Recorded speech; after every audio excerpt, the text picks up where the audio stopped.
আমার হাতে থাকা এই স্মার্টফোনটিতে রয়েছে স্ন্যাপড্রাগন 888 এর মতো পাওয়ারফুল প্রসেসর, তার সাথে 240 হার্জের ওলেড প্যানেল এবং 1256 জিবি র্যাম রোম স্টোরেজ। এবং প্রাইসটার কথা যদি বলি সেটা হচ্ছে মাত্র 22,000 টাকা। তো এখন অনেকেই চিন্তা করতে পারেন এত কম প্রাইসে আসলে এরকম স্পেকের একটা স্মার্টফোন কিভাবে পসিবল, এবং এখানে কি আদৌ কোনো প্রবলেম আছে বা কোনো ঘোটালা আছে, সেটাই জানতে পারবেন আজকের এই ভিডিওটি শেষ করলে। সো এই ফোনটা এখন অ্যাভেলেবেল রয়েছে এমকে মোবাইল পয়েন্টে, তাদের কাছে 1256 জিবি ভেরিয়েন্টটা এই মুহূর্তে পেয়ে যাবেন 22,000 টাকায়। সামনে হয়তো কম বেশি হতে পারে, ভিডিও ডেসক্রিপশন বক্সে তাদের লিঙ্ক, নাম্বার, অ্যাড্রেস সবকিছু দেওয়া থাকবে। এবং আজকের পুরো ভিডিওটি জুড়ে এই লেইকা লেটস ফোন 1 নিয়ে কথা বলবো আমরা। সো এর খারাপ দিক এবং তার সাথে ভালো দিক সবকিছু জানতে পারবেন এই ভিডিওতে। সো আশা করছি ভিডিওটি ভালো লাগবে, ভালো লেগে থাকলে like, comment, share and subscribe করে পাশেই থাকবেন। সো বেশি কথা না বলে চলুন ভিডিও শুরু করা যাক। ফার্স্ট অফ অল এই ডিজাইন নিয়ে কথা বললে ডিজাইনটি কিন্তু একদমই ইউনিক এবং তার সাথে ক্লিন সলিড একটা ডিজাইন পাবেন এখান থেকে। প্রথমত হাতে নিলে একটু হেভি আপনারা ফিল করতে পারবেন, কারণ হচ্ছে এর যে বডিটা পুরাটাই হচ্ছে অ্যালুমিনিয়াম বডি, তার সাথে গ্লাস ব্যাক প্যানেল ব্যবহার করা হয়েছে, যেটা কিন্তু এইটা ধরে বেশ একটা প্রিমিয়াম ফিল দেয়। এর দ্বিতীয় কারণ হচ্ছে এর সামনে পেছনে দুই দিকে কিন্তু কার্ভ করা রয়েছে, যেটা কিন্তু হাতের হ্যান্ড ফিলটা বেশ ইনক্রিজ করে। তার সাথে এর বডি ফ্রেমে একটা হচ্ছে মেটালিক ডিজাইন করা হয়েছে, যেটা কিন্তু আরও বেশি গ্রিপ করতে সাহায্য করে এবং হাতেও বেশ ভালো একটা ফিল দেয়। তার সাথে মাঝখানে বড় একটা স্কোয়ার ক্যামেরা বাম্প আপনারা এখানে দেখতে পাবেন, যেটা কিন্তু একটু ইউনিক লাগে, কারণ এখানে ক্যামেরা ইমপ্লিমেন্টটা একটু অন্যরকম আর কি, অ্যাজ ইউজুয়াল অন্য ফোনগুলোর থেকে আলাদা। এর রাইট সাইডের দিকে আপনারা ঠিকঠাক পজিশনে পাওয়ার বাটন পেয়ে যাবেন, এরপরে গুগল অ্যাসিস্ট্যান্ট বাটন, তারপরে ভলিউম অন অফ বাটন পাবেন। দেন এর উপরের দিকে রয়েছে সেকেন্ডারি নয়েজ ক্যান্সেলেশন মাইক, তার সাথে হচ্ছে সিম কার্ড ট্রে, যেখানে আপনারা একটা সিম কার্ড এবং তার সাথে একটা এসডি কার্ড ব্যবহার করার সুযোগ পাচ্ছেন। নিচের দিকে আসলে কিন্তু বাদ যায়নি এর 3.5mm অডিও জ্যাক, এটাতে কিন্তু থামস আপ দেওয়া যায় এই ফোনটিকে। তার সাথে রয়েছে টাইপ সি পোর্ট এবং রয়েছে মাইক, তার সাথে স্পিকার গ্রিল। সামনের দিকে আসলে লক্ষ্য করবেন এর বড়সড় ডিসপ্লের দিকে, যেখানে রয়েছে একটা 6.6 ইঞ্চির 1 billion colour supported 240 hertz refresh rate supported একটা ওলেড ডিসপ্লে, এবং এটাতে কিন্তু এসডিআর সাপোর্ট রয়েছে। তার সাথে এটার পিক ব্রাইটনেস কিন্তু 2000 নিটস। সো এখানে প্রথমত যদি আমরা একটু ব্রাইটনেস নিয়ে কথা বলি, তাহলে ব্রাইটনেসটা এখানে 2000 নিট খাতা কলমে দেখলেও আমরা কিন্তু ইউজার এক্সপিরিয়েন্সে গিয়ে বেশ খানিকটাই ঘাটতি পেয়েছি। ইনডোরে কোনো প্রবলেম পাইনি, তবে আউটডোরে যদি ডিরেক্ট সানলাইট হয় তাহলে কিন্তু আবার এর ভিজিবিলিটি নিয়ে একটু ইস্যু রয়েছে। আদারওয়াইজ যদি ডিসপ্লের কথা বলি তাহলে কালার অ্যাকুরেসি ঠিকঠাক রয়েছে, একটু বেশি কন্ট্রাস্টই আমার কাছে মনে হয়েছে। সো সেক্ষেত্রে আপনারা যদি এখানে একটু টুইক করে নিয়ে ব্যবহার করেন তাহলে আশা করি ভালো লাগবে। তবে হচ্ছে ডিসপ্লের ব্রাইটনেস যদি আমরা কমিয়ে ফেলি তাহলে আবার ভিউইং অ্যাঙ্গেলে গেলে একটু ডার্ক আপনারা দেখতে পাবেন। আদারওয়াইজ এর যে কার্ভ রয়েছে, কার্ভে প্রত্যেকটা ম্যাক্সিমাম ফোনই আমরা দেখি যে কার্ভের সাইডগুলোতে একটু গ্রিনিশ টোন দিয়ে থাকে। সো এটাও তার ব্যতিক্রম নয়। আদারওয়াইজ এই ডিসপ্লেতে খুব একটা প্রবলেম নেই।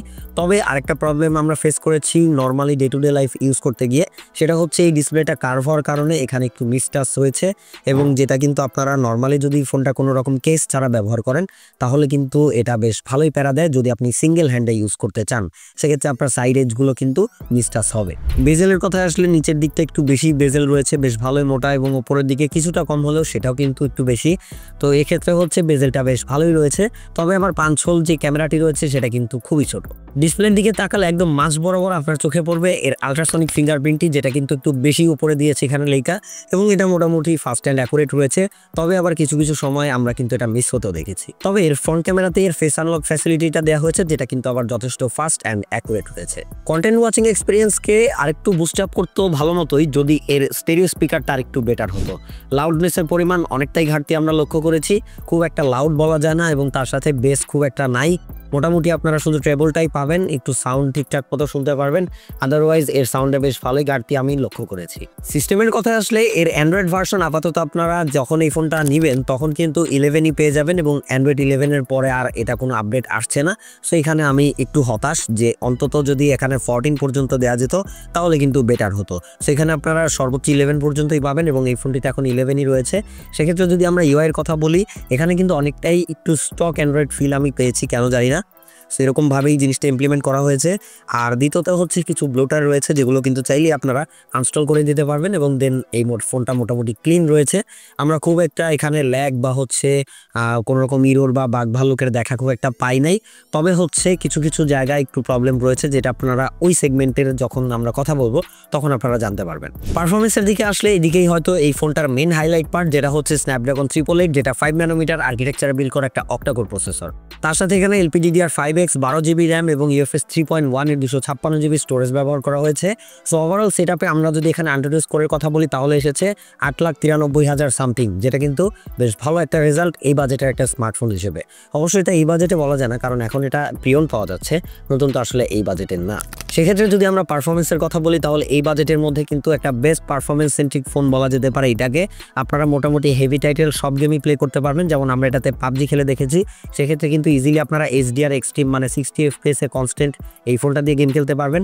তবে একটা প্রবলেম এখানে রয়েছে, সেটা হচ্ছে হিটিং। এই ফোনটা দিয়ে মোটামুটি কিছুক্ষণ গেমিং করার পরে কিন্তু ফোনটা বেশ ভালো হিট হয়ে যায় এবং সেটা অ্যারাউন্ড 41 থেকে 42 ডিগ্রি চলে যায়। আমরা মোটামুটি 10 মিনিট 15 মিনিটে গিয়েই দেখেছি যে এই ফোনটার হিটিং কিন্তু 41-42 ডিগ্রি হয়ে গেছিলো। তবে হচ্ছে আমরা কিন্তু লং টাইম গেমিং করেছি এটা দিয়ে, যেহেতু এটা গেমিং সেন্ট্রিক ফোন, সেক্ষেত্রে কিন্তু আমরা গেমিংয়ে বেশ ভালো ফোকাস দিয়েছি এবং মোটামুটি ঘন্টাখানেকও গেম খেলেছি এটা দিয়ে। তবে হচ্ছে 41-42-এর উপরে কিন্তু আমরা যেতে দেখিনি, মোটামুটি ওই পর্যন্তই ছিল। তো এখানে হচ্ছে যে মেটাল ফ্রেমটা রয়েছে এটাতে মোটামুটি একটু গরম বা ওয়ার্ম আপনারা ফিল করতে পারবেন বেশ ভালোই, যেহেতু আবার গ্লাস ব্যাক প্যানেল রয়েছে সেখানে আপনারা ফিল করতে পারবেন এর ক্যামেরার সাইডটা দিয়ে। আদারওয়াইজ এর হিটিংয়ের জন্য যে অনেকটা ফ্রেম ড্রপ করবে তেমন প্রবলেম আমরা এই ফোনটাতে আসলে দেখিনি। তো সেক্ষেত্রে বলা যাচ্ছে যে হিটিংটা আসলে খুব বেশি ইফেক্ট করতে পারে নাই এর পারফরমেন্সে। এছাড়াও আমরা হচ্ছে এখানে কিন্তু কল অফ ডিউটি খেলেছি, যেখানে আপনারা একদম ম্যাক্স আলট্রা সেটিংয়ে খেলতে পারবেন, যেখানে আপনারা 60 FPS তার সাথে একটু সেটিং ডাউন করলে কিন্তু 120 FPS এ ইজিলি প্লে করতে পারবেন। এবং তার সাথে কিন্তু গ্রাফিক্স, মাথা নষ্ট করা গ্রাফিক্স ছিল কল অফ ডিউটিতে।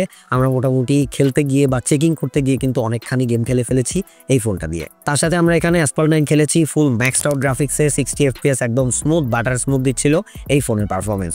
তার সাথে গ্রাফিক্স এবং হচ্ছে মোশন ব্লারও একদম এক্সেলেন্ট দিচ্ছিল। ফাইটিং মোমেন্টগুলোতেও কিন্তু কোনো রকম ল্যাগ বা ফ্রেম ড্রপের দেখা আমরা পাইনি এই ফোনটি ব্যবহার করে।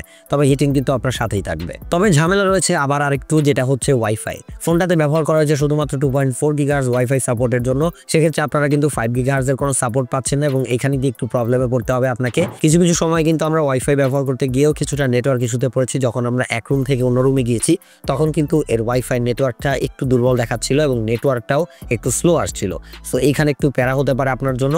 আদারওয়াইজ যদি আপনি এক রুমে বা সেম রুমে ব্যবহার করেন তাহলে কোনো প্রবলেম হবে না এবং মোবাইল ডাটা ব্যবহার করলেও কোনো প্রবলেম হবে না। আদারওয়াইজ আপনারা day to day life application ব্যবহার করলে সেখানেও কোনো প্রবলেম পাবেন না। মাল্টিটাস্কিং বেশ ভালো ছিল, যেহেতু এখানে 12GB র্যাম রয়েছে, তার সাথে 256GB স্টোরেজ রয়েছে। এবার কথা বলা যাক এর ক্যামেরা নিয়ে। ক্যামেরায় আসলে ফোনটিতে ব্যবহার করা হয়েছে সিঙ্গেল ক্যামেরা সেটআপ, যেখানে কিন্তু এখানে ডিজাইনটা অনেক বড়, বাট ক্যামেরা রয়েছে একটা, যেটা হচ্ছে 20 মেগাপিক্সেলের f1.9 অ্যাপাচারের।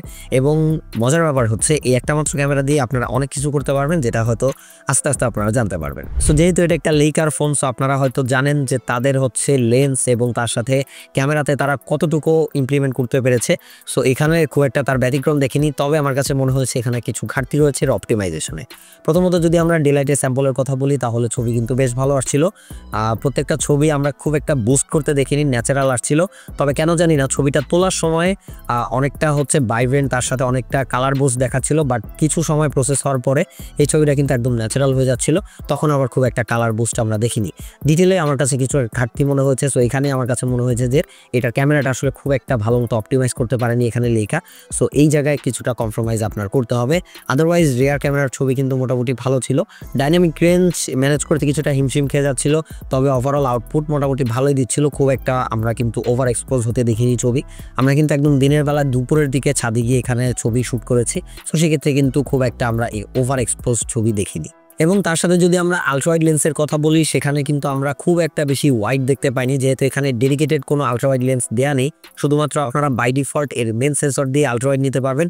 সো সেক্ষেত্রে আমরা কিন্তু খুব একটা বেশি ওয়াইড পাইনি। এবং হচ্ছে যদি ডিটেলের কথা বলি তাহলে ডিটেলে একটু ঘাটতি আমার কাছে মনে হয়েছে। এবং তার সাথে কালারের কথা বলে কালারটা কিন্তু ক্লোজ টু ন্যাচারাল এবং মেইন সেন্সরের মতোই দিচ্ছিল। তার সাথে আপনারা 2x এবং আপ টু 6x পর্যন্ত পিকচার নিতে পারেন এই ফোনটি দিয়ে, তবে 2x পর্যন্ত আমার কাছে মোটামুটি ইউজেবল মনে হয়েছে। পোর্ট্রেটের কথা আসলে এখানে কিন্তু আবার আমাকে বেশ ভালো মতো ইমপ্রেস করতে পেরেছে এই ফোনটি। ব্লারনেস খুব ভালো ছিল, তার সাথে এজ ডিটেকশনও ভালো ছিল এবং হচ্ছে ফেসের যে ডিটেল সেটাও কিন্তু মোটামুটি ভালোই ধরে রাখতে পারছিল। তবে হচ্ছে ওভারঅল সব কিছু মিলিয়ে আমার কাছে এখনও কিন্তু এর প্রসেসিংটা বেশ ঘাটতি মনে হয়েছে, যার জন্য কিন্তু আমরা অনেকটা এক্সপেকটেশন রাখলেও এক্সপেকটেশন ওয়াইজ আসলে পারফরমেন্স আমরা এই ক্যামেরা থেকে পাইনি। সো সেক্ষেত্রে বলবো যে ডিটেলের পরিমাণ আপনারা প্রত্যেকটা ছবি, সেটা হোক নর্মাল ছবি বা হচ্ছে পোর্ট্রেট ছবি, সব জায়গাতে একটু ঘাটতি লক্ষ্য করবেন। সো এখানে কিন্তু আপনারা 1x বা 2x এর কোনো সাপোর্ট পাবেন না, শুধুমাত্র একটা মাত্র ফোকাল লেন্থেই আপনারা পোর্ট্রেট নিতে পারবেন এই ফোনটি দিয়ে। আদারওয়াইজ আরেকটা প্রবলেম রয়েছে, এর ফ্রন্ট ক্যামেরাতে কিন্তু কোনো রকম আবার পোর্ট্রেটের সুবিধা পাচ্ছেন না, শুধুমাত্র রিয়ার ক্যামেরা দিয়ে নিতে পারবেন। পারবেন। এর সামনের দিকে রয়েছে একটা 12.6 মেগাপিক্সেলের ফ্রন্ট ক্যামেরা এবং যেটা কিন্তু খুব বাজেভাবে ডিসঅ্যাপয়েন্ট করেছে আমাকে। ফ্রন্ট ক্যামেরাটা একদমই বাজে, মানে এর পারফরমেন্স এই বাজেটের মধ্যে কোনোভাবেই মেনে নেওয়া যায় না। আমি জানি না যে এখানে তারা হয়তো ভুলেই গেছে এটারে কোনোভাবে ম্যানেজ করার জন্য। সো সেক্ষেত্রে আপনারা এটা থেকে আসলে খুব একটা ইউজফুল ছবি পাবেন না। যদি একদম লাইটিং ভালো কন্ডিশনে থাকে তাহলে টুকটাক ছবি নিতে পারবেন, আদারওয়াইজ আপনাকে হয়তো ভুলেই যেতে হবে যে এর ফ্রন্ট ক্যামেরাটা আপনাকে ইউজ করতে হবে। সো এই ব্যাপারটা আপনাকে একদম বাজেভাবে স্যাক্রিফাইস করতে হবে।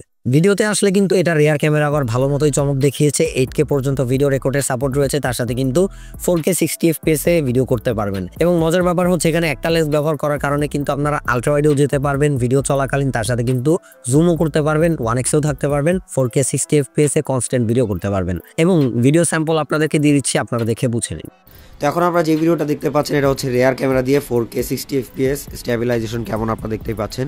তার সাথে হচ্ছে ফেস্টনের কথা যদি বলি তাও সেক্ষেত্রে একটু ওয়ার্মের দিকে আমরা বলবো, তবে হচ্ছে এখানে কিন্তু এক্সপোজার মেনটেন বেশ ভালো মতোই করতে পারছে।